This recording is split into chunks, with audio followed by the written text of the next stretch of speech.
Muy bien, ¿qué tal? ¿Cómo estáis? Buenas tardes a todos, a todas, a todes. Estoy muy contento de que sigamos con este curso, Bailar, Dormir, Soñar, para seguir tratando de pensar justamente una gramática del deseo perezoso o al menos formas del deseo, formas de vida que no sean o no sean del todo neoliberales, tal y como lo planteamos en la sesión anterior.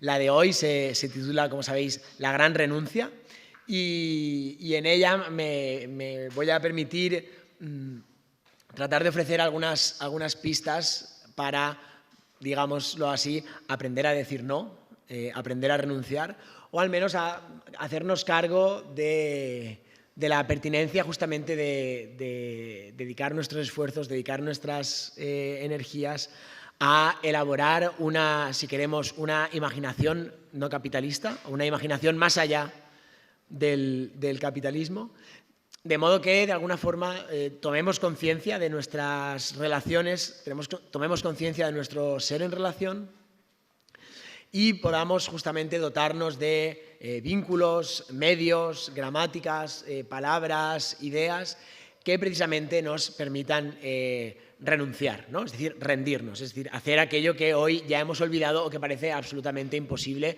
que es fracasar y fracasar mejor, ¿no? Es decir, escapar a esas dinámicas del éxito y la eficiencia, donde lo que veíamos era que ocurría una suerte de enamoramiento del poder, ¿no? Así era como lo habíamos planteado en la sesión anterior, es decir, unas dinámicas en las que acabábamos enamorándonos de aquello que nos sometía, o en las que la única forma que encontrábamos de amar o la única forma que encontrábamos de relacionarnos con el otro era la de sometiéndolo, ¿cierto? Ese era como el gran problema, y de ahí que confluyera en este curso una reflexión zanguanguista, una reflexión sobre la inoperancia, con una reflexión de carácter feminista.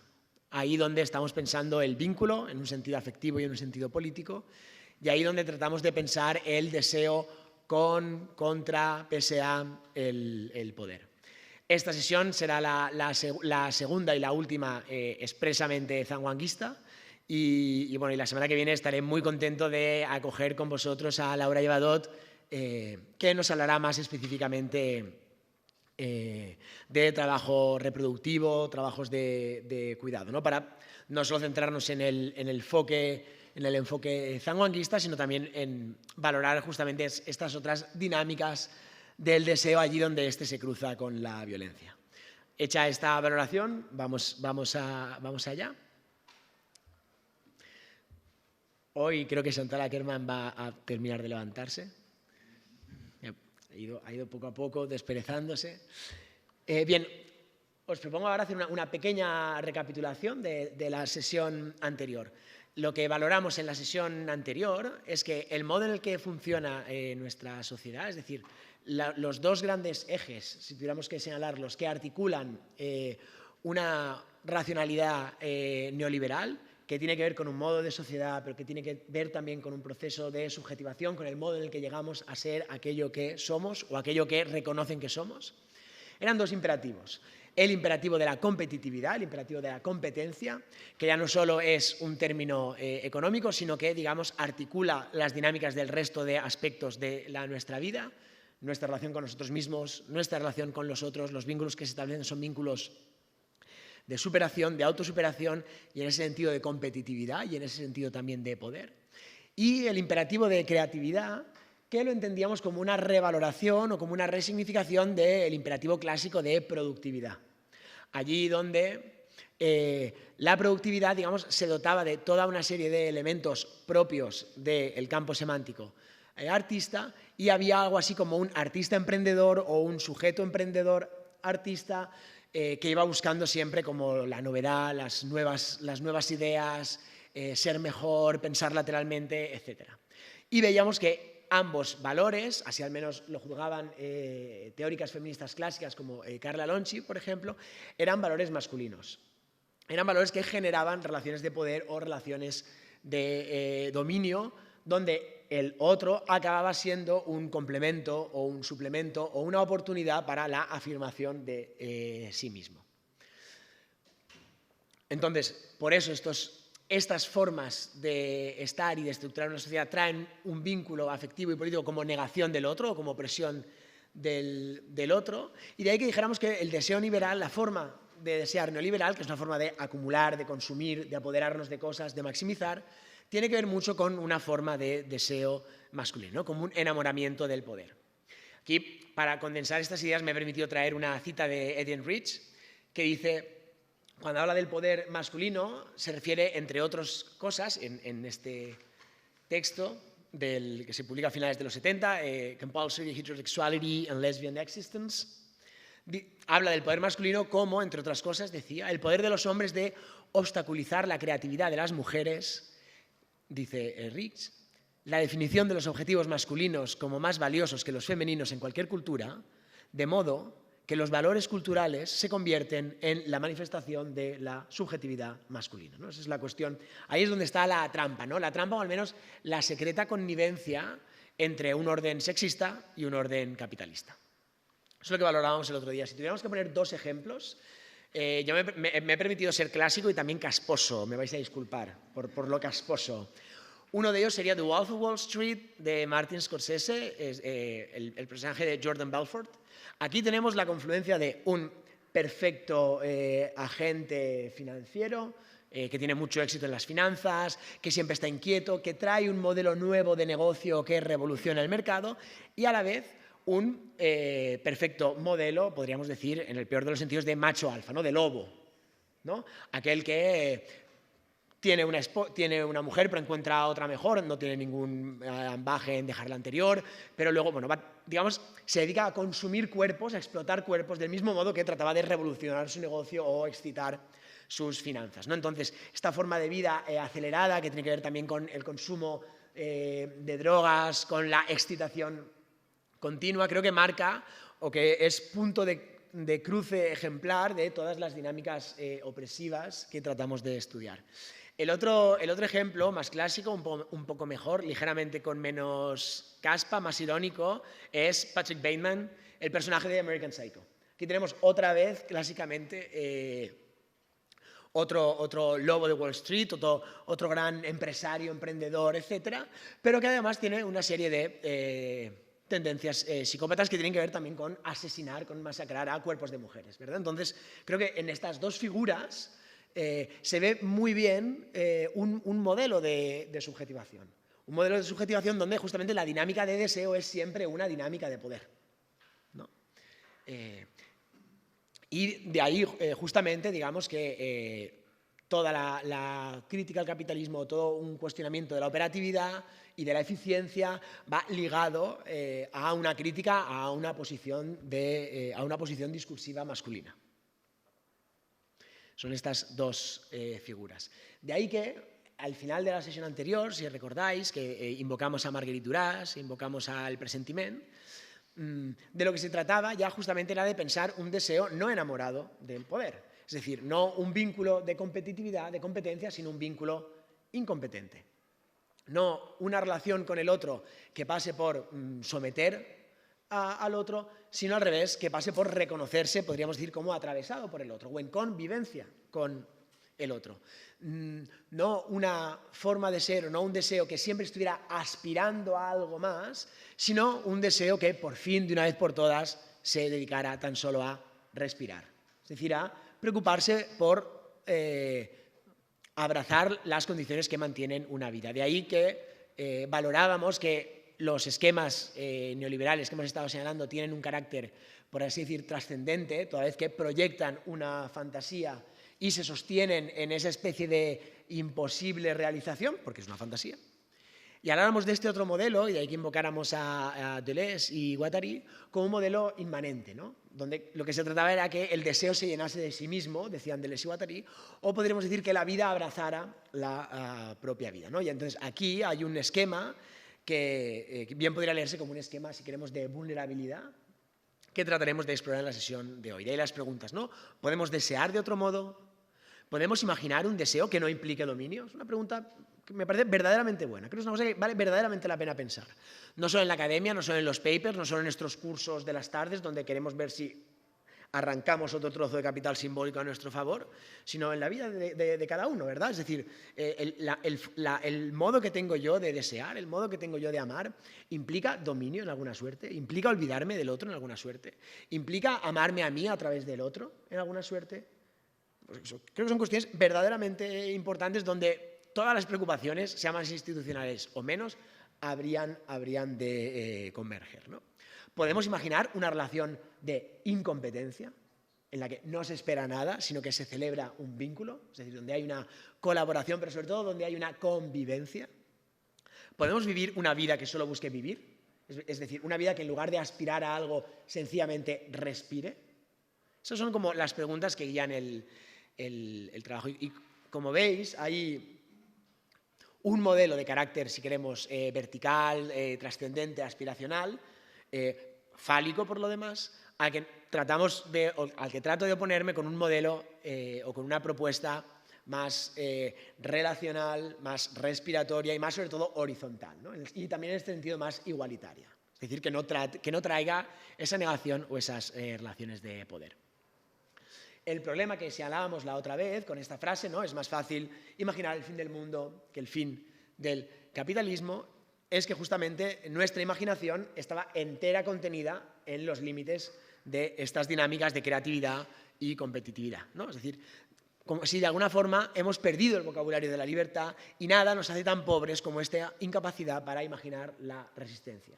Toda vez que los medios sensibles de que disponemos para pensar una vida buena, para pensar formas de amor o de amistad, formas de vínculo, todos están contenidos en parámetros de competitividad y creatividad, de autosuperación, de cumplir sueños, de con dos mitades formar un entero, de invertir tiempo en relaciones, etcétera, etcétera, etcétera. Y había traído dos pequeños ejemplos para mostrar como este impasse de la imaginación. A ver qué os parecen. Uno es este, es un pequeño vídeo de Pantomima Full que se llama Canallita de Festival, que ha salido hace muy poco. Vamos a verlo. Son vídeos muy, muy breves. Ay, me fui, perdón. No.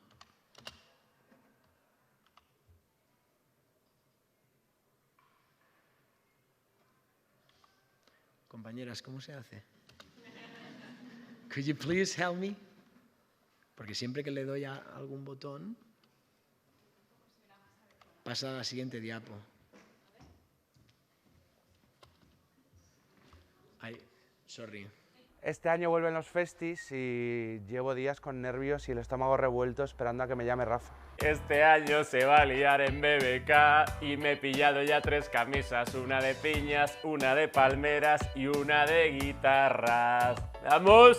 Llevábamos yendo a los festis juntos desde los 20 años. Rafa, Quique, Miki y yo. Pero este año está complicado. No sé cómo se lo va a tomar. No lo sé.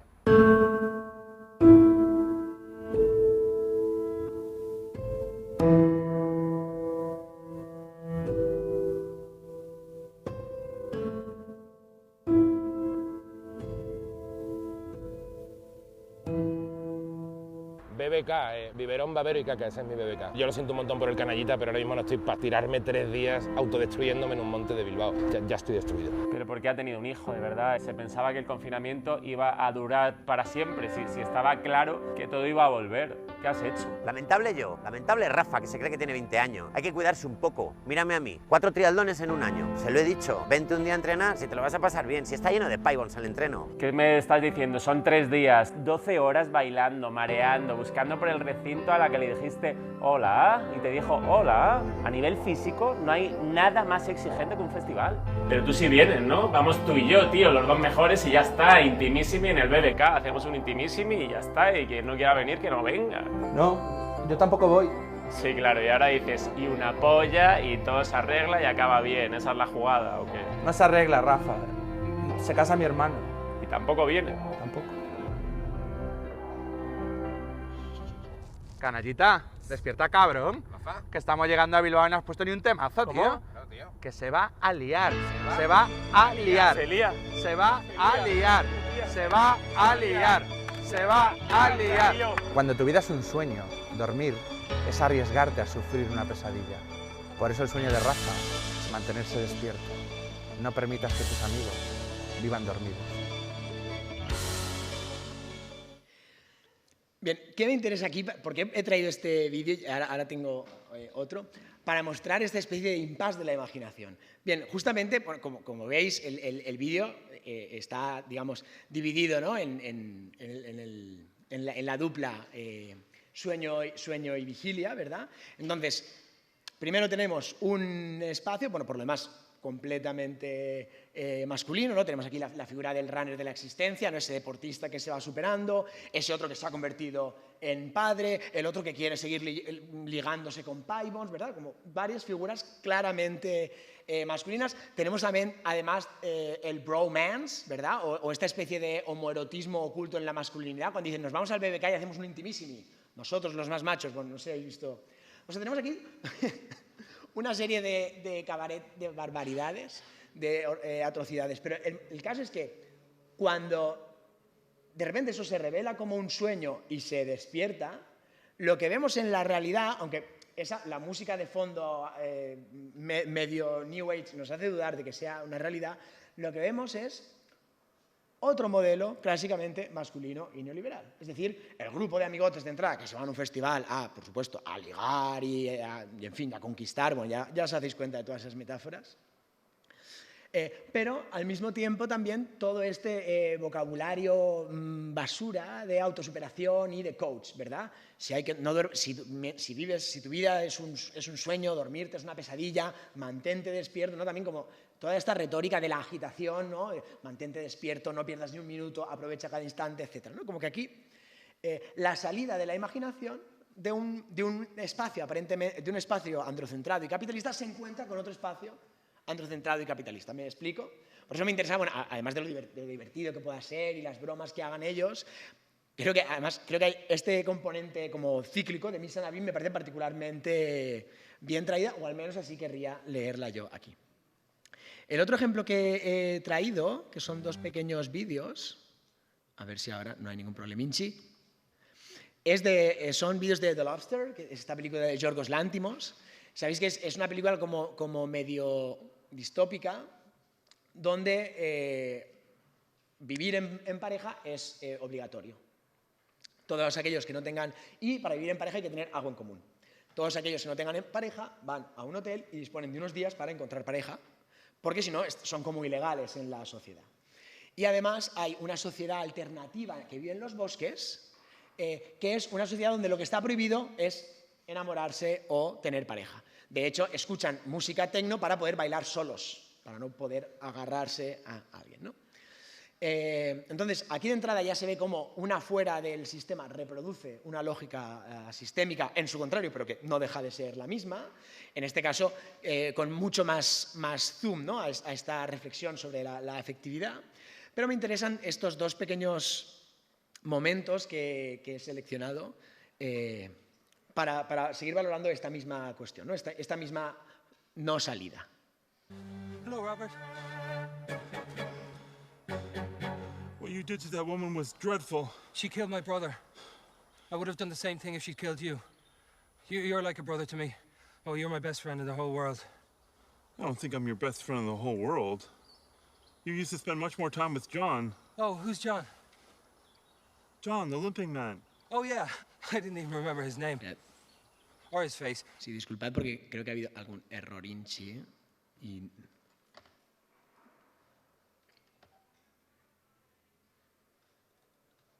No.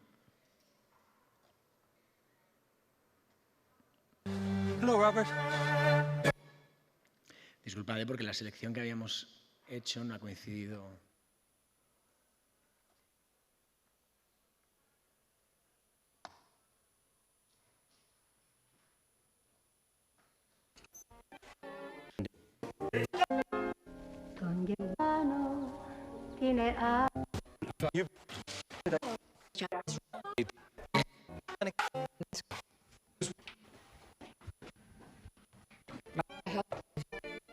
Hurt on your back and you were constantly in pain.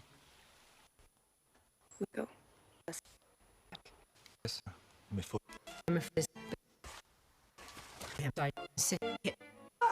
Try harder or they'll find you. Hello, Rob. Who's Joe? Oh, yeah. This week. Hey. Yes. Bye. Bye.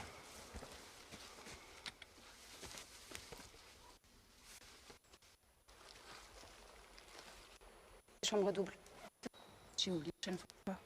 Signe tout. Respecter ta volonté. You then slice.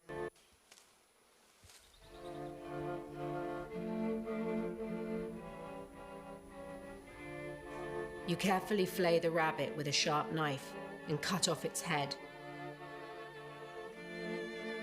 You then slice open its belly and stuff it with well-washed red and green peppers, not too spicy, and a little garlic and mint. You then soak it in lemon juice and leave it a while to marinate the flesh, before you skewer it on a stick and roast it over the fire for about an hour. That's my favorite food. Vale, os pido disculpas porque no ha habido una... El minutaje de filming no es el mismo que el minutaje de esta versión. Igualmente os lo cuento un poco, ¿vale? Y seguimos con la exposición porque eran solo unos ejemplos, tampoco es preciso que demoremos aquí más tiempo, que lo interesante es pensar.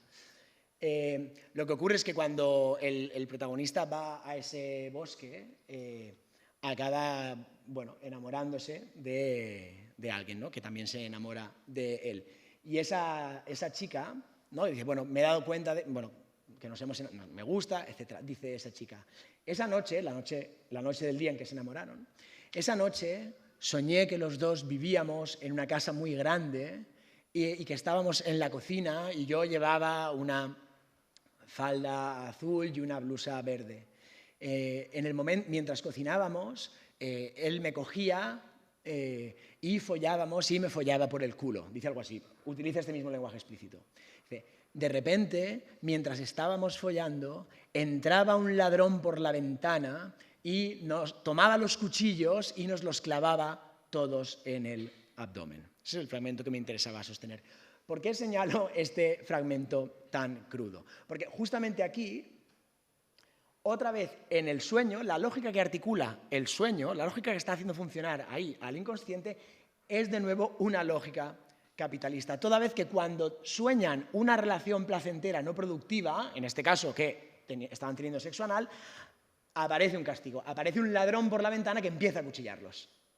Como que esta película hace una mise en scène muy interesante porque en los distintos afueras del sistema que se plantean, el bosque de solteros del hotel de buscadores de pareja y el sueño de las disidentes del bosque respecto a la vigilia del bosque, muestran también como una falta de salida todo el tiempo, ¿no? Como que todo el tiempo nuestra imaginación se ve otra vez confrontada en unos límites estrictamente capitalistas o que invocan la lógica de las lógicas, digamos, sea de competitividad, sea de creatividad, que hemos estado señalando antes, ¿no? Por eso quería invocar estos vídeos. La otra valoración que quería hacer a este propósito, y ya pasamos, es que hacia el final, cuando estos dos personajes están enamorados, dicen, tuvimos que inventarnos un lenguaje nuevo para comunicarnos sin que nadie se diera cuenta. Entonces explica, cuando girábamos la cabeza a la izquierda, quería decir, te quiero más que a mi vida. Cuando la girábamos a la derecha, quería decir, cuidado, estamos en peligro. Y decía, había un momento en que podíamos estar haciendo cualquier cosa, podíamos estar rodeados de cualquiera y podíamos comunicarnos. Yo diría que el desafío, al menos un desafío para la imaginación, sería encontrar este nuevo lenguaje, este lenguaje que no existe antes y que permite con él un vínculo completamente distinto. Hello, Robert. No, esto ya está bien, ya.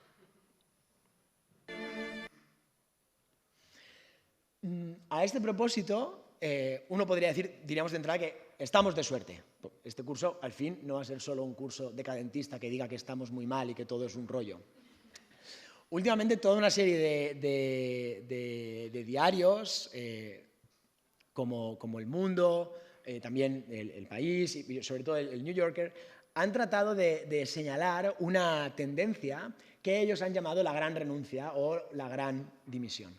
Y es que justo después de la pandemia, masivamente, y ahora veremos algunas cifras, masivamente los trabajadores, sobre todo en Estados Unidos, han abandonado el trabajo. Han hecho una especie de quitation, ¿no?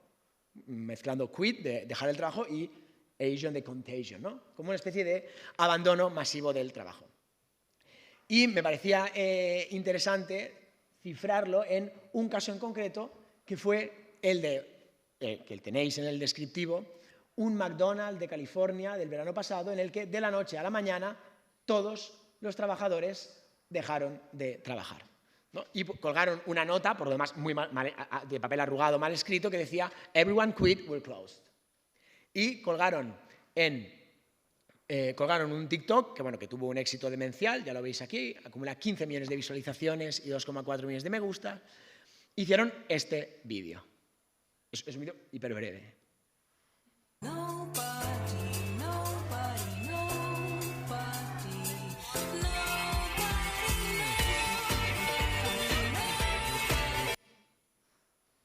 Es el vídeo, es decir, de la noche a la mañana no apareció ni un solo trabajador, grabaron el McDonald's vacío, ahí veis los pedidos a cero, se oyen los pitidos de las freidoras, los coches ahí, el papel arrugado que decía eso, ¿no? We're closed, everyone quit, y esta música, esta canción de Nobody, Nobody, Nobody. Entonces, ¿por qué me interesa este gesto? Me interesa justamente porque es cifra de una suerte de afecto novedoso, veremos lo que dura, que al menos el New York Times ha denominado anti-ambición. ¿Qué ocurrió aquí con estos compañeros? Estos compañeros, de entrada ocurrió una cosa como muy clásica y luego ocurrió otra cosa que me parece que es más, además de clásica, es un poco más interesante. De un lado, todos estos compañeros, digamos, supieron valorar primero unos vínculos colectivos en tanto trabajadores, por el malestar y porque hicieron piña, que una supuesta carrera económica, una supuesta seguridad del trabajo, etcétera, etcétera, etcétera, ¿no? Por eso, lo importante es que todos dejan el trabajo a la vez. Es decir, establecen un vínculo que ya no es de competición, que ya no es de desconfiar del otro, que ya no es de ver que el otro puede quitarme el trabajo o de que si me voy yo, otro vendrá a quitarme el trabajo, ¿no? Que es la lógica habitual y más que comprensiva, ¿no? La gente dice, bueno, yo cobro una miseria, pero es que si me voy va a venir otro y lo va a hacer, ¿no? Y si me voy vendrá otro y lo hará. Abandonaron esta lógica y supieron leer un malestar que les atravesaba a todos, en este caso unas condiciones precarias o el simple hecho de estar explotados por el trabajo.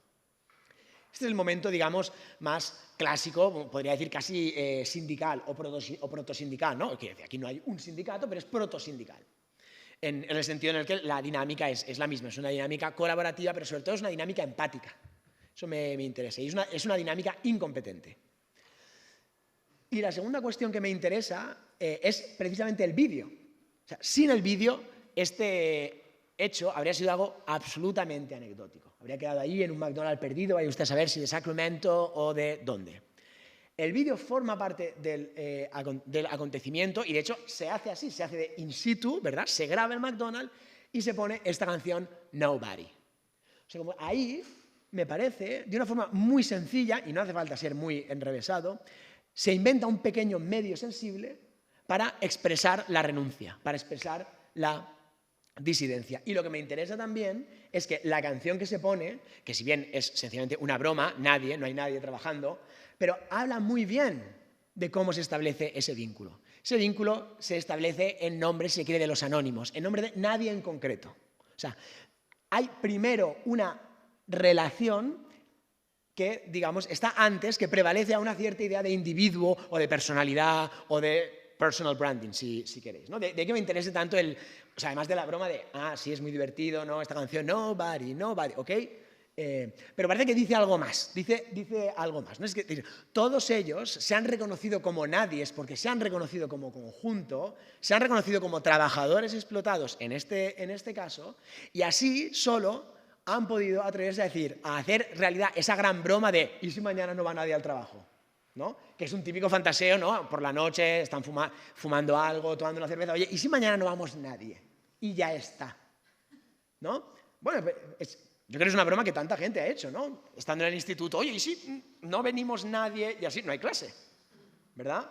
O lo mismo con el trabajo, etc. Yo creo que ahí esa fuerza de la risa, de reírse imaginando, ostras, sí, pones la canción esta de Mitzi, de Nobody, esa fuerza de la risa y de una risa compartida, bueno, pues es que creo que son cosas que están pasando, ¿verdad? Pero que habitualmente se leen del lado de la travesura, el desacato, lo que no debería hacerse, lo fantasioso. No, pero aquí, oiga, escuche, aquí esa risa compartida permitió reconocer un malestar común, politizar un malestar común y además tener el impulso para justamente no hacer nada. O sea, aquí se reunió la fuerza de no hacer nada.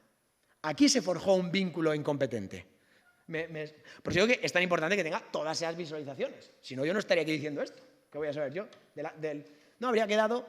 Alguna vez lo hablaba con algún amigo y me decían, bueno, pero ya ves tú esto al emporio que es McDonald's, ¿qué le supone? ¿Qué pérdidas le supone? Pero, pues igual más bien muy pocas, pero sí que se pone disponible un medio sensible, un caso que se puede replicar o una estrategia que todos podemos invocar. Toda vez que de hecho ya lo hemos hecho, pero no hemos tenido la fuerza suficiente para dejar de hacer lo que estábamos haciendo y tanto nos dolía. Esa es la cuestión que me interesa. Si queréis algunas cifras de esta era de la anti-ambición, que tiene por cifra la gran renuncia del McDonald's, aquí tengo un pequeño fragmento del New York Times, dice, "It's true that we're in the midst of a quietation, as this paper has jauntily termed it, sitting the record number of people 4.5 million, who gave notice in November alone. An estimated 25 million people left their jobs in the second half of 2021. It's all but certain that this is the highest USA quiet rate since the Bureau of Labor Statistics began tracking those numbers in 2000. Es decir, hay realmente un abandono masivo del trabajo. Puede tener diversas causas, un máximo nivel de precarización, una mínima fuerza material que viene por todos los bonos de Estado, aquí el ejemplo, el equivalente mediocre serían los ERES, que ha dado una cierta fuerza material para permitirse poner un límite a la devastación del cuerpo, para valorar la vida más allá de todos los éxitos y aspiraciones. Si leéis entrevistas, es cierto que la mayoría de trabajadores que han dejado el trabajo, la mayoría de ofertas de empleo que quedan sin satisfacer porque hay más oferta de demanda, es cierto que es de trabajadores no cualificados, eso es cierto, también porque sufren mucho más en su cuerpo la explotación, pero toda una serie de trabajadores de firmas o empresas de prestigio, cargos directivos, etcétera, también han hecho lo mismo. Porque de repente han descubierto, han decidido que eso no les valía la pena, que no les valía la pena sacrificar tanto su vida. Es decir, han decidido que en su vida prefieren no aspirar a nada, no perseguir nada, porque han aprendido que el precio por perseguir algo es justamente devastar la vida. Entonces, cuando se decide no aspirar a nada, cuando uno reconoce que en la vida no tiene nada que hacer, no tiene nada que perseguir, es ahí cuando uno se vuelve incompetente, que etimológicamente quiere decir esto, no perseguir nada, se vuelve incompetente. Y es desde esa incompetencia donde, claro, el otro ya no es un obstáculo, ya no es una oportunidad para trepar y medrar, ya no es tampoco alguien que me va a sostener, sino es alguien justamente con el que convivo, alguien que, en tanto que dejo de mirar a alguna supuesta meta a la que ir, me encuentro al lado caminando conmigo. Esa sería la idea. En este sentido, lo que aquí se está poniendo en juego es un término, o algo que Judith Butler ha denominado the force of non-violence, la fuerza de la no violencia. Y esto me interesa mucho porque pone en vinculación toda esta reflexión con un cierto pensamiento de la performatividad o de los usos de la fuerza y la violencia en la constitución de órdenes simbólicos, ¿no? Ya clásicamente autores como Carl Schmitt o Max Weber, etcétera, señalaban que un Estado se caracterizaba por tener el monopolio de la violencia legítima. Por eso la violencia que ejerce un Estado es policía, es seguridad, es protección, etcétera, etcétera, etcétera. Y nosotros aquí también hemos visto que todo aquello que va sosteniendo, que va constituyendo una identidad o una marca personal, también es toda una serie de usos de la violencia, usos del poder, que están de algún modo legitimados, bien vistos, porque es una oportunidad laboral, porque es una superación, porque es un éxito, etcétera, etcétera, etcétera. De ahí que me interese tanto que Butler piense algo como aparentemente tan contradictorio como una fuerza no violenta, que vendría a ser justamente aquello que se pone en juego cuando hay una huelga, cuando hay una renuncia, cuando hay una disidencia. Donde el acto puede ser muy agresivo, como lo era, por ejemplo, el de McDonald's, pero, curiosamente, no necesariamente violento, como era el del McDonald's. Yo creo que Balder ha sido particularmente inteligente y la semana pasada tuvimos una serie de charlas al respecto al señalar eso. Me interesa el fragmento que he preparado para vosotras, porque aquí se señala la no violencia como una forma de deseo. Entonces parece que aquí tenemos una ligera alternativa, al menos que ya se hace conceptualizable, imaginable, a este deseo neoliberal. Voy a permitirme leerlo. Non-violence is perhaps best described as a practice of resistance that becomes possible, if not mandatory, precisely at the moment when doing violence seems most justified and obvious. In this way, it can be understood as a practice that not only stops a violent act or a violent process, but it requires a form of sustained action, sometimes aggressively pursued. So, one suggestion I will make is that we can think of non-violence not simply as the absence of violence or as the act of refraining from committing violence, but as a sustained commitment, even a way of rerouting aggression for the purposes of affirming ideals of equality and freedom. Me interesa esta idea de redirigir, rerouting aggression, y sobre todo cómo la no violencia, esta forma de resistencia, se hace posible, incluso obligatoria, allí donde la violencia parecía más obligada. No, los del McDonald's, bueno, ¿por qué no asesinamos a nuestro jefe? ¿Por qué no envenenamos a nuestros clientes? ¿Por qué no nos comemos a los ricos? Pues no, justo en este momento, para señalar toda la convencionalidad, toda la arbitrariedad, todo lo absurdo que tiene esa fuerza que nos mantiene un horario concreto trabajando sin parar o nos mantiene tuiteando un horario sin parar, en ese momento, para mostrar ese absurdo, para mostrar que no es sino una ficción o una fantasía, de lo que se trata es justamente de tener una práctica no violenta, hacer un gesto donde los canales habituales para legitimar la violencia se ven enrarecidos, donde se abre algo así como una escena de perplejidad, donde no se hace nada, pero hay algo que se detiene. Aquí es donde Balder define la no violencia como un deseo. Dice, we do not have to love one another to engage in meaningful solidarity. O sea, estos empleados del McDonald's no tenían que adorarse, no tenían que acostarse entre ellos, ni falta que hacía. No tenían tampoco que enviarse corazones todo el tiempo. No hacía ninguna falta. We can always fall apart, which is why we struggle to stay together. Es decir, porque siempre podemos caer o perecer, es decir, porque siempre somos vulnerables, por eso mismo estamos juntos. Por eso mismo, y es una valoración balderiana, si todos no son libres, yo no lo seré. Es decir, por eso mismo hay un núcleo de la libertad que es estrictamente horizontal, es decir, que se sostiene en la igualdad, en la co-libertad, si se quiere. Dice Balder, only then do we stand a chance of persisting in a critical common, when non-violence becomes the desire for the other's desire to live, a way of saying, you are grievable, the loss of you is intolerable, and I want you to live. I want you to want to live. So take my desire as your desire, for yours is already mine. Me ha permitido, me disculpáis la pedantería, ponerlo en inglés, pero creo que el final es precioso y difícilmente traducible, ¿no? Esto de porque el tuyo ya es mío, es decir, el yours y el mine, ¿no? Significan hay varias cosas que están todas resonando a la vez, ¿no? Y aquí hay verdaderamente un trabajo con la lengua y no solo con la lógica que me parecía importante señalar, ¿no? Cuando la no violencia se convierte en el deseo del otro de vivir, ¿no? Una forma de decir, tú mereces un duelo, you're grievable, tu pérdida es intolerable y por eso quiero que vivas. Quiero que tú quieras vivir. I want you to live. ¿No? Ese es el deseo donde ahí aparece una forma de relación, un vínculo que es incompetente y que de alguna forma se desenamora del poder. ¿Por qué? Porque está perdidamente enamorado del otro en tanto que otro. O porque no soportaría justamente la pérdida del otro. Prefiere dejar de soportar otras cosas antes de soportar que el otro se vaya, o que el otro se pierda, o que el otro se merme en cualquier sentido.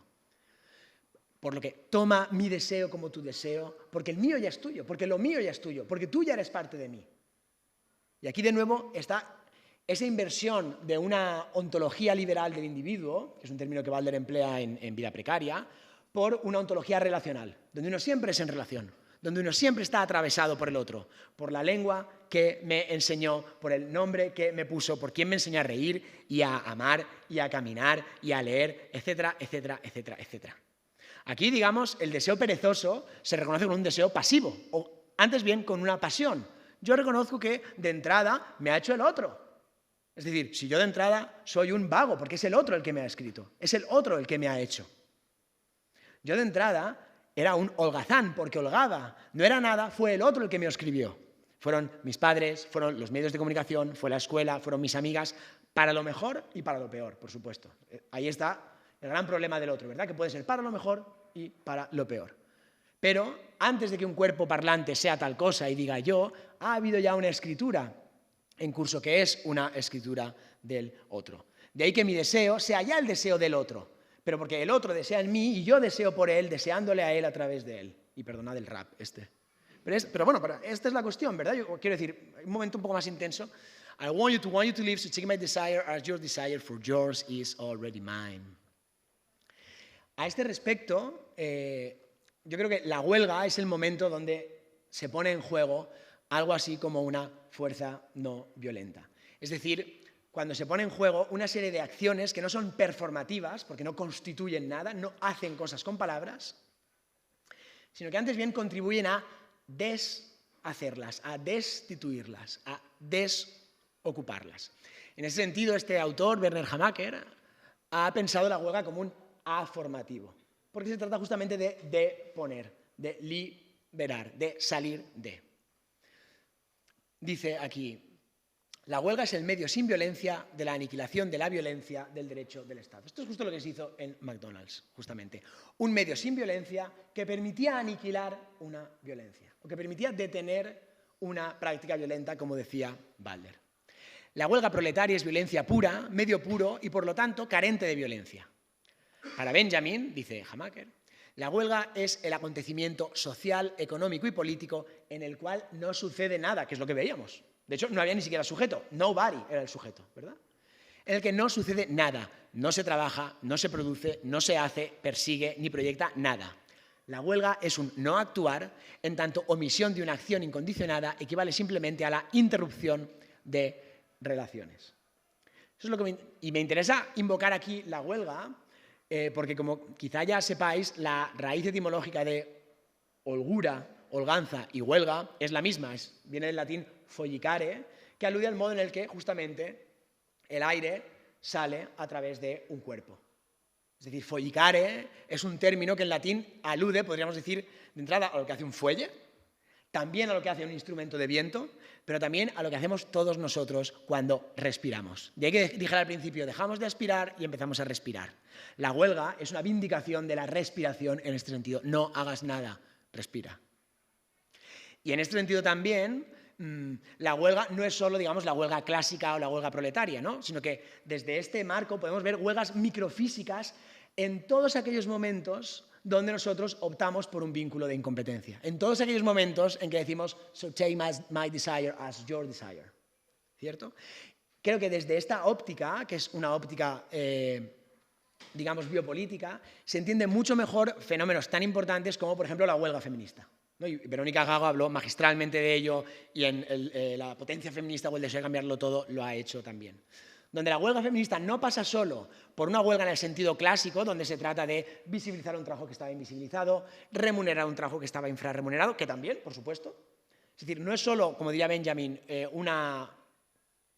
como una huelga clásica o una huelga sostenida en una violencia mítica, sino también una huelga en la que sencillamente la mujer desocupa su lugar de mujer, donde un cuerpo deja de tener una serie de asignaciones laborales, psicológicas, afectivas, etcétera, por el simple hecho de ocupar o ser reconocido como de un género. Es decir, creo, de ahí el interés de la huelga feminista, que no solo es, que también es muy importante, como una huelga como más clásica institucional, es decir, oye, aquí hay un trabajo que no está reconocido, páguemelo.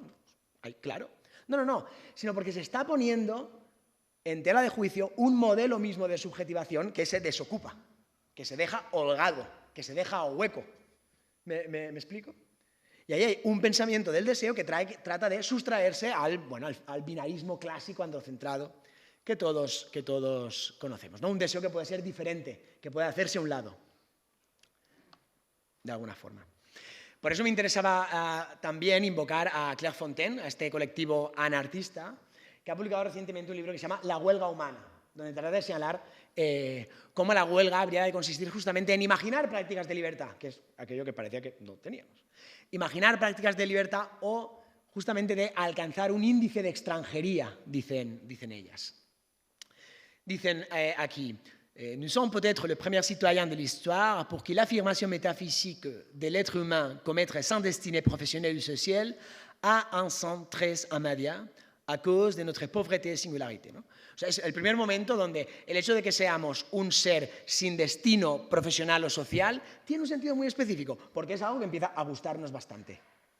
¿Me explico? El hecho de que no tengamos que perseguir, que llegar a ser algo, que formar una familia porque si no somos unos fracasados o unas fracasadas, que ocupar un trabajo, hacer una carrera, de lo contrario, la debacle, etcétera, etcétera. Eso, que seamos un ser sin obra, que seamos un ser holgado, parece que empieza a ser verdaderamente importante, porque redirige la atención, redirige todos los intereses hacia otro lugar. Dicen, y me permito hacer una traducción simultánea, este tipo de huelga que interrumpe la movilización total a la que estamos sometidas y nos permite cambiarnos a nosotros mismos, nous changer nous-mêmes, la llamaremos una huelga humana. La huelga es un dispositivo posthumanista, justamente. Posthumanista en tanto que sale justamente de esa esfera neoliberal, competitivo-creativa, que sostiene la última definición del humanismo en tanto que proyecto de una obra para alcanzar una vida buena en clave progresista. La cuestión que está en juego, me parece. De ahí que dijera en su momento también que en Lafar había ahí un secreto antihumanista o poshumanista también, por otros motivos. La llamaremos huelga humana porque es más general que la huelga general y tiene por objetivo la transformación de las relaciones sociales informales que están a la base de la dominación, o sea, las relaciones afectivas. Fíjese usted por dónde. Y de ahí que la práctica de Claire Fontaine sea una práctica artística, política, es decir, que esté oscilando en ese territorio todo el tiempo. El carácter radical de este tipo de revuelta es que no conoce resultado reformista del que sabría satisfacerse. Claro. Por eso se sigue haciendo huelgas feministas todos los años. Porque aunque después de que el primer año, imaginemos, lo cual no fue así, pero imaginemos que después del primer año de huelga feminista se legaliza el aborto, se equilibran los salarios y, no sé, y se extienden las bajas de maternidad. Me invento algo, por ejemplo, ¿no? Ha habido una prolongación de derechos. No, pero es que la huelga feminista tiene que seguir haciéndose. Porque hay algo problemático en nuestro deseo o en el mismo hecho de entender que las dinámicas subjetivas tienen que implicar siempre dinámicas de dominación. Por eso, esta huelga no va a contentarse solo con unas reformas, que están muy bien, claro que hay que hacerlas, sino que es lo que Benjamin denominaba genuinamente una huelga anárquica, donde lo que se trata es de poner cualquier forma de dominación, ya está, de ponerla. Y de ahí que creo que las propuestas anarcafeministas, por ejemplo, de Chiara Bottici, son bastante afinadas, o por ejemplo, si nos vamos al manifiesto del feminismo por un 99%, de Nancy Fraser, Cynthia Ruccia y Tiria Bhattacharya, encontramos también una propuesta de interseccionalidad donde las distintas voces feministas se alían, porque el problema es, sencillamente, la opresión, el problema es, sencillamente, la violencia. O tenéis la teoría feminista de la violencia de Françoise Vergès, que yo diría que va en la misma línea. Y aquí dice, ¿no? La huelga feminista ataca lo que hay de económico, afectivo, sexual y emocional en la posición que los sujetos ocupan. Eso supone una respuesta a la pregunta ¿cómo nos convertimos en otra cosa de lo que somos? Que es lo que estamos tratando todo el tiempo de pensar en este curso, aunque cada vez que gustosamente nos dormamos soñamos con un festival BBK. Nobody's perfect, you know? Entonces, ahora, por fin, os propongo que veamos, esta sería como una de las prácticas del deseo perezoso, la huelga.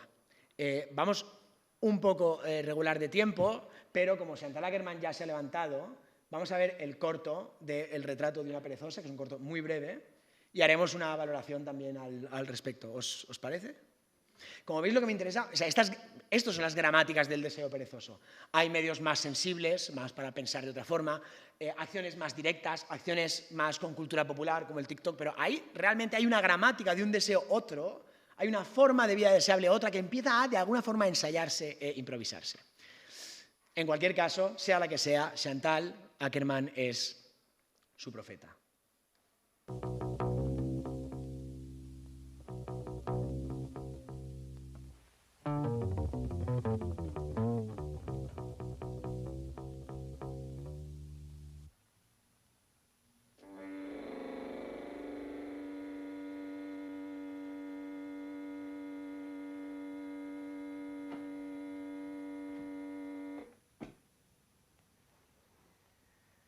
Aujourd'hui c'est samedi et je tourne le film sur la paresse.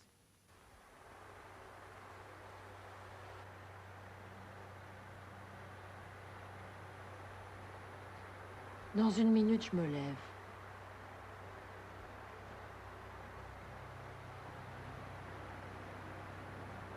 Paresseuse, lève-toi. Paresseuse, habille-toi. Paresseuse, lave-toi.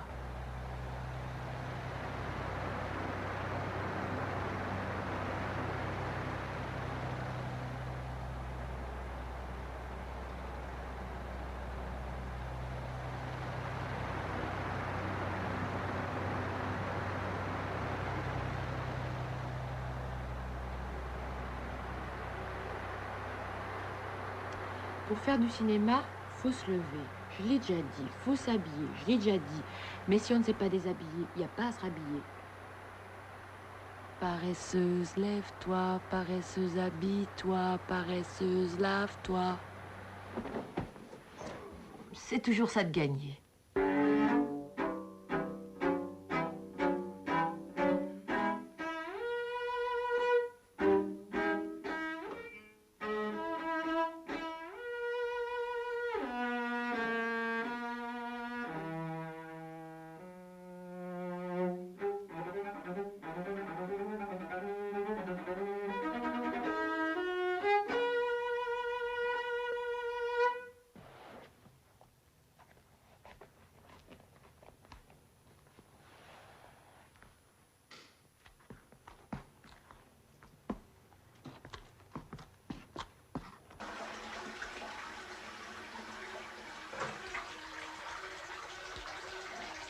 Ma mère m'a dit, il faut d'abord que tu passes du lait sur ton visage, ensuite du tonique, et puis seulement de la crème, et cela matin et soir, sinon à 40 ans, tu auras déjà l'air vieille.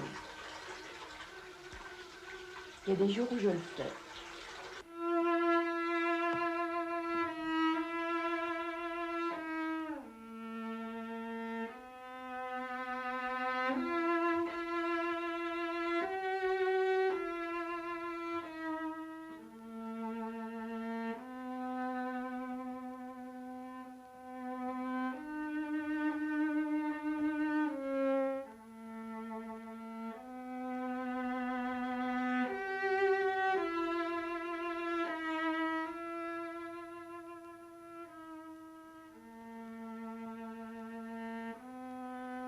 Comme il n'y a rien, je mange pas. C'est toujours ça de prix. Paresseux, secoue-toi. Je prends quelques vitamines et je débarrasse.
Je fume cette cigarette, puis je fais le lit.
Voilà.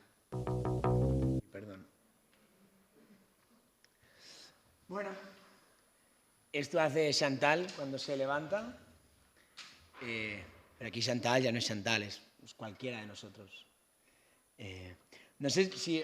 Creo, una de las cosas más interesantes... Bueno, eso es una butad, pero algo interesante... ¿Habéis escuchado los skaters? Escuchan todo el tiempo, ¿verdad? Bueno, como que... Ver esta película, tener este momento de detenimiento, parece que hace sensibles toda una serie de cosas, toda una serie de rituales y de elementos del entorno que estaban siempre como completamente desatendidos, olvidados. Me interesa de esta película de Ackerman que toda la cinta está sostenida en el tiempo anterior a la acción. Otro podría haber dicho, esa es una palabra que me gusta regulinchi, en el tiempo de la procrastinación, pero si os dais cuenta, todo lo que dice en el libro dice, en un minuto me levanto. O dice, me tomo las vitaminas y luego limpio, jeu de bagages, ¿no? Despejo la mesa. O me tomo el cigarrillo y luego hago la cama. Es decir, toda la película está en el tiempo anterior a ese y luego, que es el tiempo cuando comienza la acción. Entonces, creo que este corto es muy lúcido porque sabe captar ese tiempo, que es un tiempo como aneconómico o como un tiempo regalado, o sea, un tiempo que no está invertido a nada propiamente. Que habla de ese momento también en el que podemos escuchar la música, podemos escuchar nuestro entorno y podemos como ver nuestra vida, pensar en nosotros, y de ahí creo las tomas tan interesantes.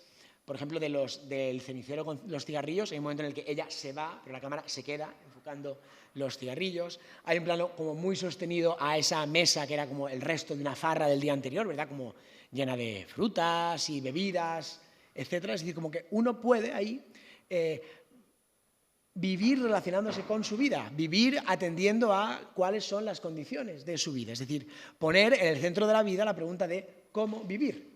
Y ahí hay otro gesto que creo que tiene que ver con la respiración, toda vez que lo que se trata, lo que se pretende es de volver sobre la vida o de pensar cómo repetir las condiciones, cómo repetir esta vida, o mejor también, qué queremos repetir en nuestra vida, ¿no? Si una vida está hecha de hábitos, ¿no? Una pregunta podría ser, ¿qué queremos repetir en nuestra vida? ¿Cómo queremos convertir nuestra vida en un conjunto de repeticiones deseadas? Que tienen que ver por comer unas cosas y no otras, ver a unas personas y no a otras, caminar por unos lugares y no otros, Pero como veis son todas preguntas que solo pueden salir de la incompetencia, del no perseguir nada.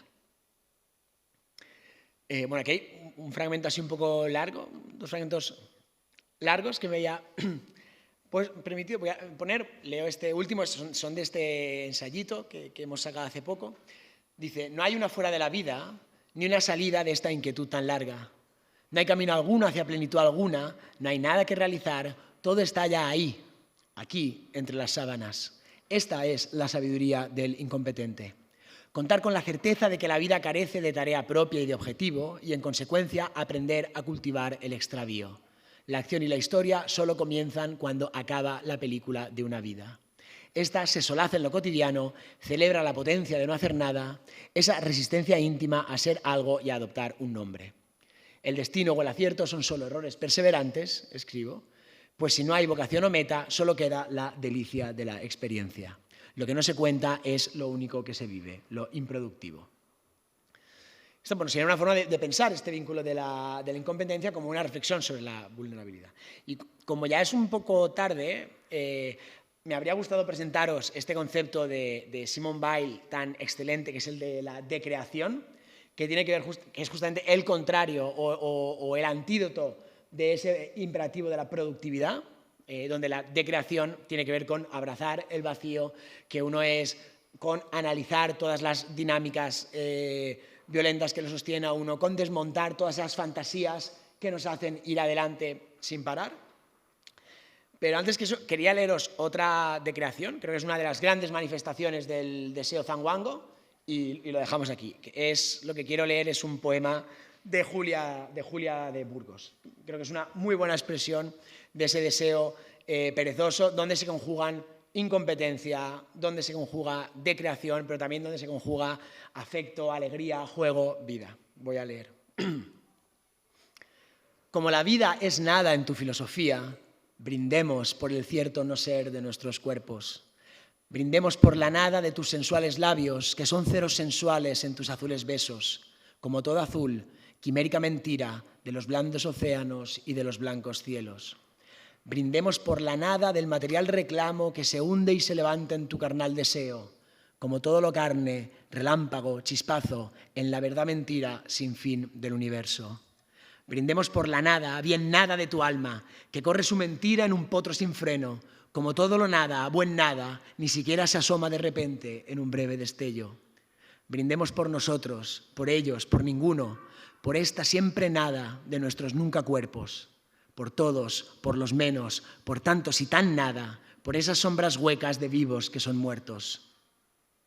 Si del no ser venimos y hacia el no ser marchamos, nada entre nada y nada, cero entre cero y cero, y si entre nada y nada no puede existir nada, brindemos por el bello no ser de nuestros cuerpos.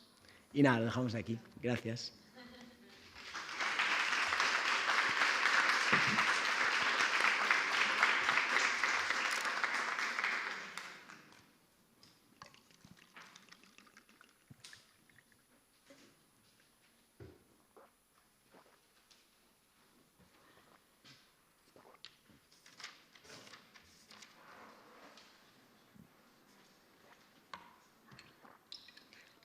Si hi ha qüestions, preguntes, comentaris, crítiques...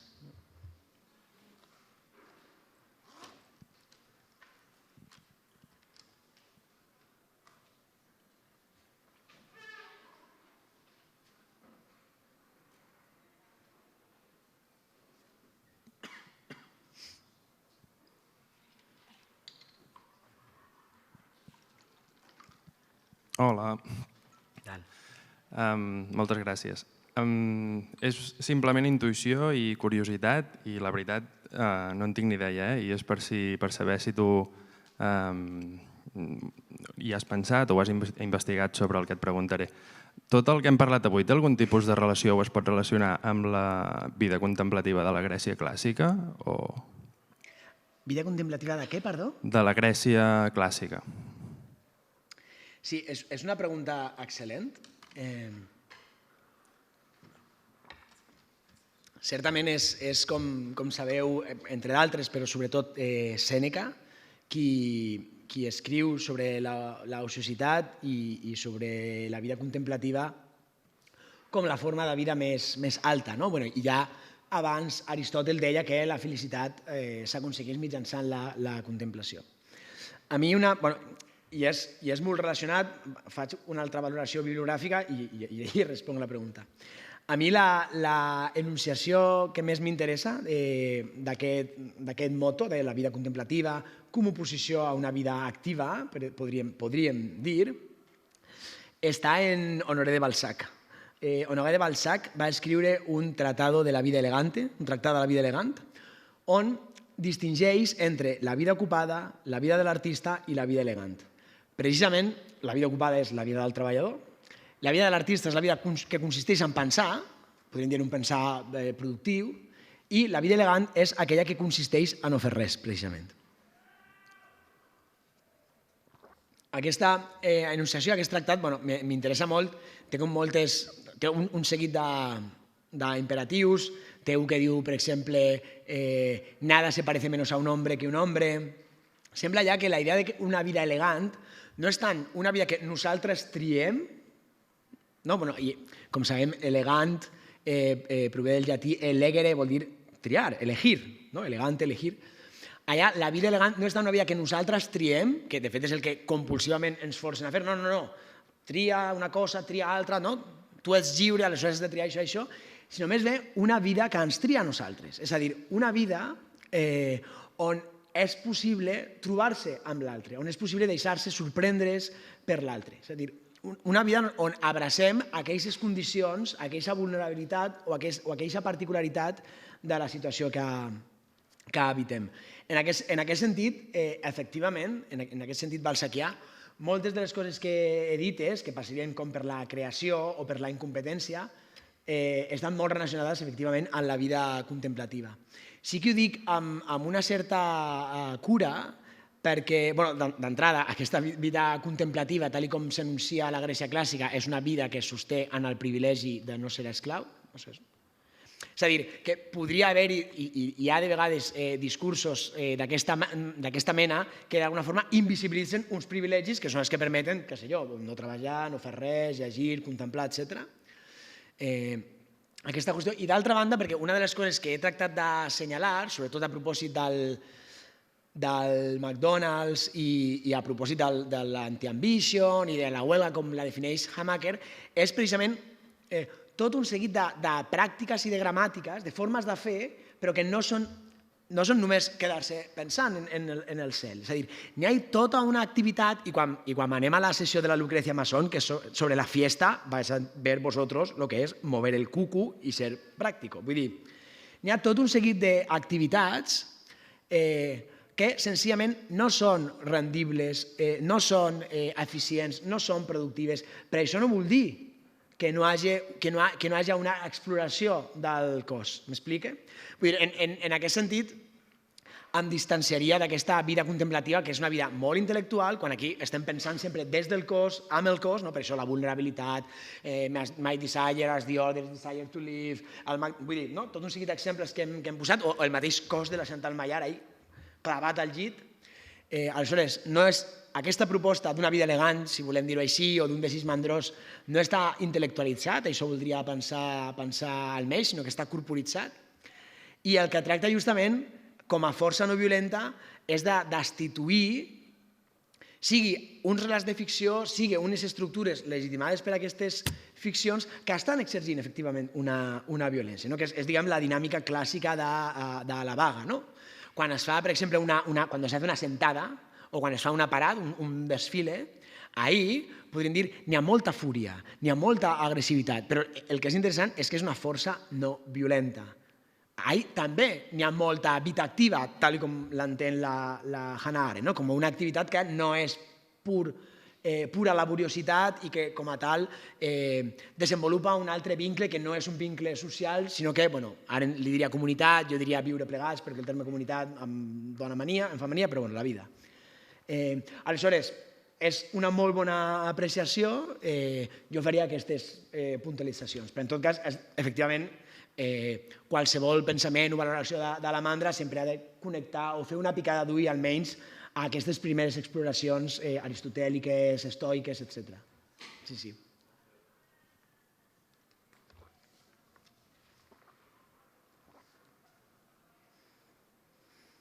Un comentari més, valoració, crítica...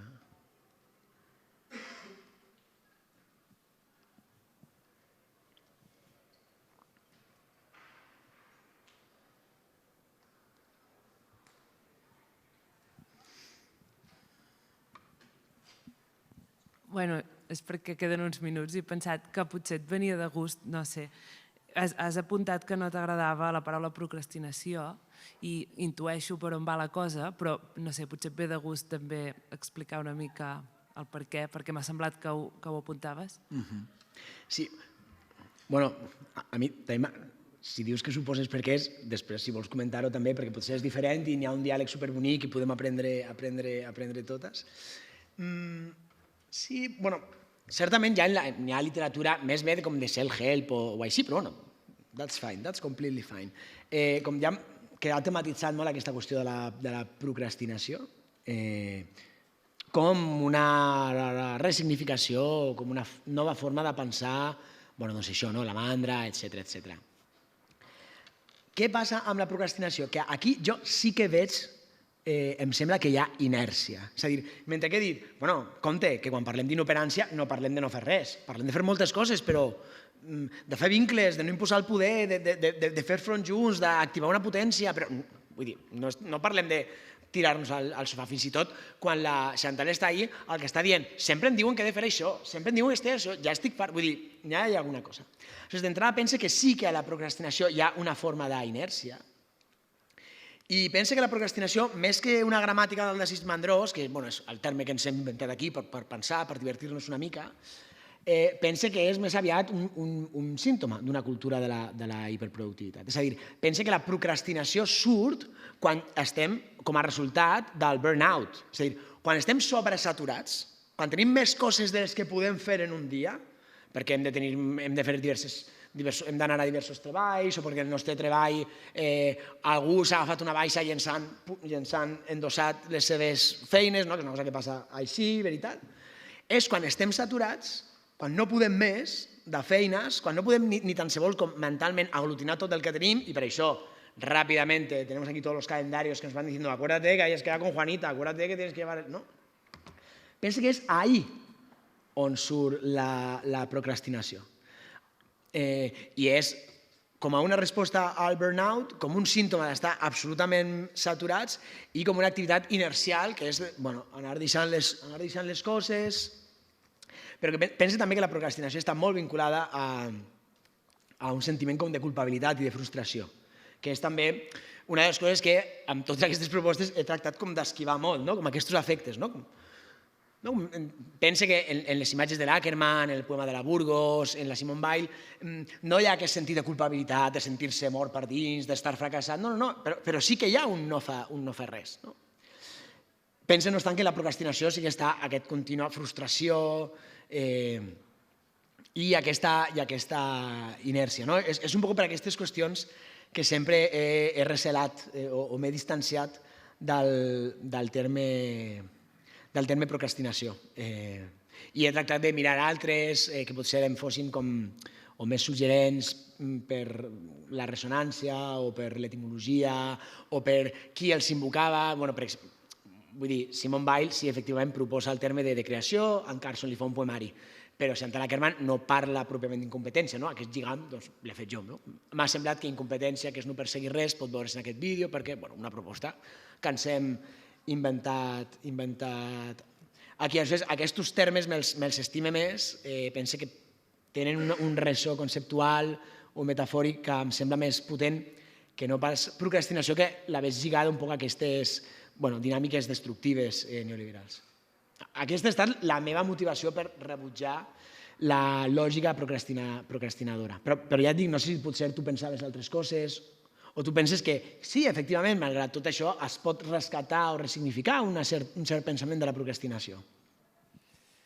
Bueno, a mi m'ha agradat el vídeo de la Chantal Ackerman perquè penso que era difícil retratar aquesta prèvia a l'acció en el que no dius res, no? I formalment es pot assemblar molt a la procrastinació, però veia una diferència no sé com dir, és una línia fina que separa una cosa de l'altra i crec que té a veure amb això que deies tu de que la procrastinació obeeix a una lògica de la culpa i de l'activitat. En canvi, el que està fent ella és una espècie de prèvia a la vida, no sé com dir-ho, a la vida operativa, diguéssim, no? Però que s'assemblen molt. L'únic que una obeeix a una lògica i l'altra a l'altra, però que des de fora tenen la mateixa pinta, no? Sí, això pot ser, i també estem fent aquesta proposta de discurs i fem aquestes delimitacions, però és una proposta, no té gens ni de definitiu ni de màxima, és, així no un problema, potser podem pensar-lo des de la imaginació, fent una política de la imaginació, tirem per aquí, però és només una proposta que el que busca és juntar-se amb altres. També m'interessava del de l'Ackerman, és que el procrastinador normalment ha de fer sempre coses molt importants i molt serioses. No, així de bo bé, estic desbordat, aquesta setmana estic desbordat, procrastine. Perquè no, tinc una reunió importantíssima i després he de fer un informe importantíssim.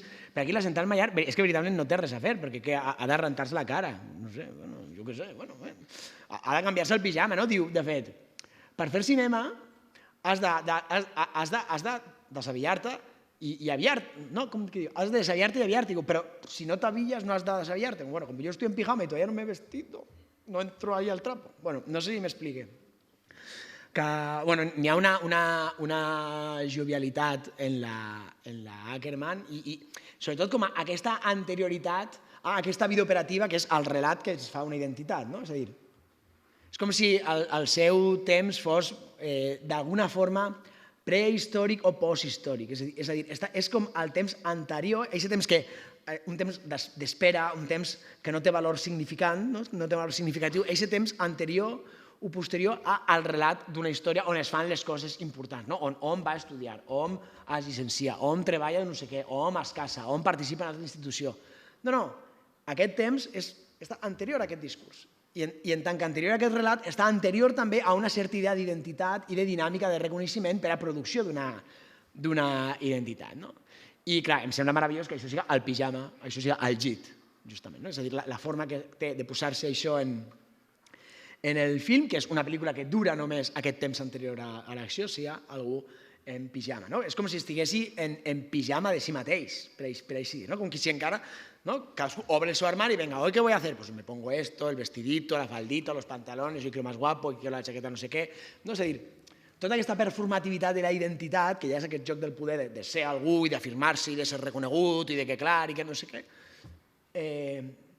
ella, està aguantant o retardant al màxim el moment d'arribar-hi.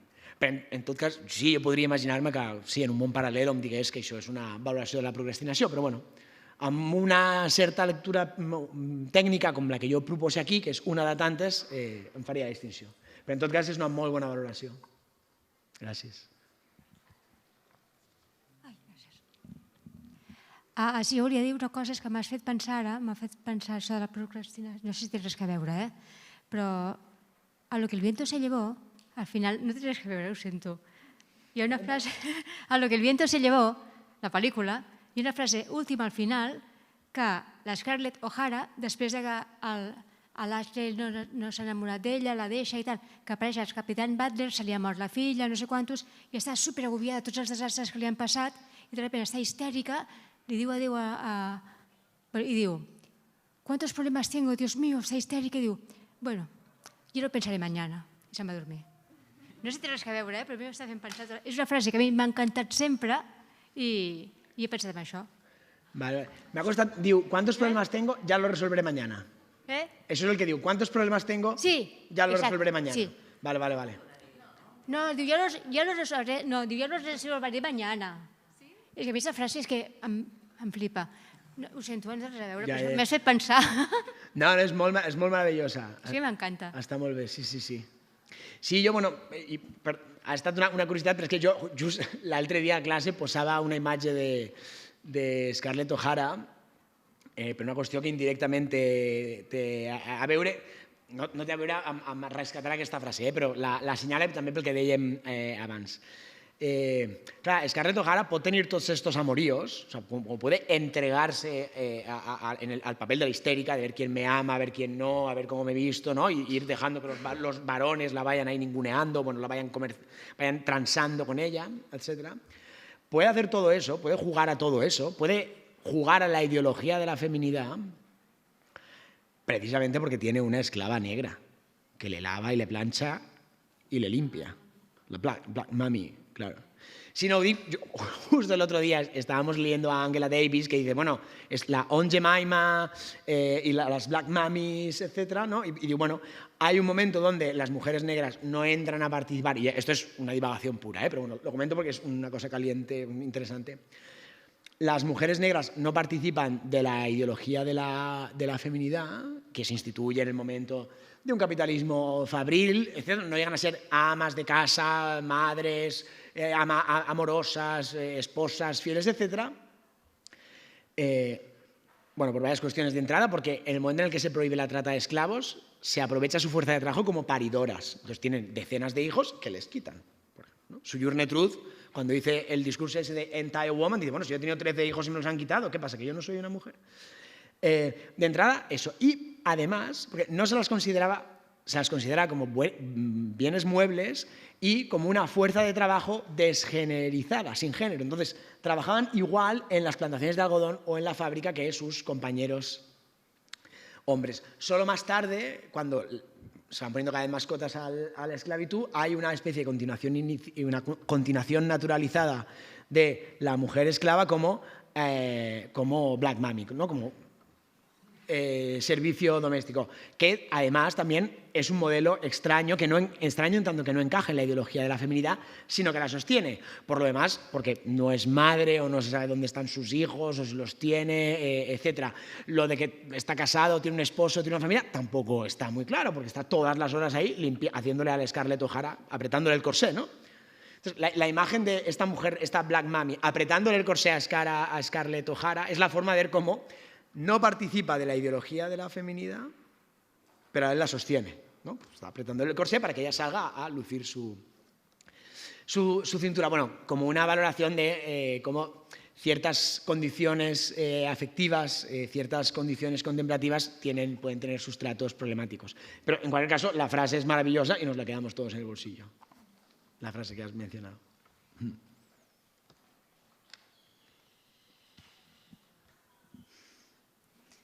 Alguna coseta més?